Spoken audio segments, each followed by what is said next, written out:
Okay then, the Hobbyking Super Dimona, manufactured by a company called Taft. I found it has two major structural problems. First of all is the COG recommended location. As you can see on the wing root there, I've got two marks. The black mark is the recommended position for the COG at 66 centimeters. At that, the model is way tail heavy and tip stalls all over the place. I've found it necessary to get the COG sufficiently far forward at 55 centimeters approximately for reasonable flying conditions. To achieve that, I've got nearly 6 ounces of lead in the nose, as you can see, and the designer's intention was that the lipo should go here on the ply plate, which is clearly ridiculous because there's no way it's going to go there. Second major problem is the wing attachment.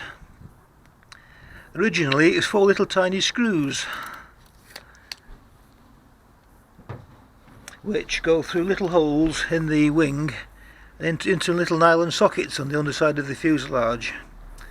It was virtually impossible to get the screws into the nylon sockets.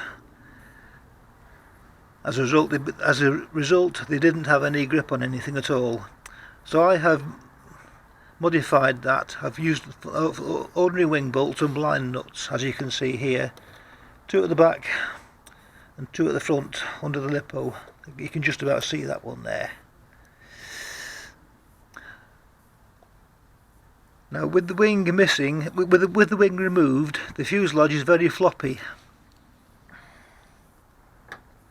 and the canopy, which I have here in my hand, I can do with 3 hands. When it's in the low correct position, fiddle in there, and this gap at the back, it isn't locked in yet obviously.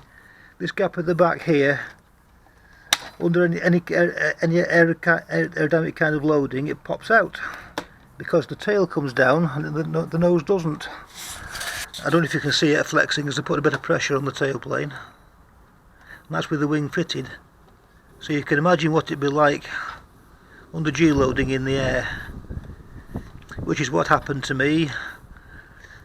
Third flight of this model, in a fairly tight banking turn, the canopy fell off.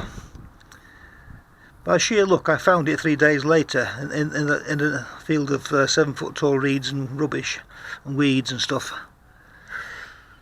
I managed to recover it, but as you can see, it's so flexible, it's ridiculous.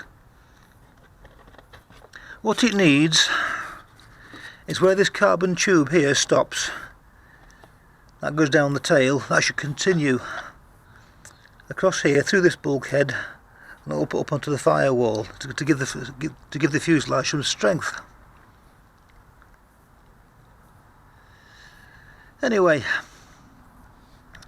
if you've got one, I hope you don't lose any important parts of it because they're so flimsy. Best wishes.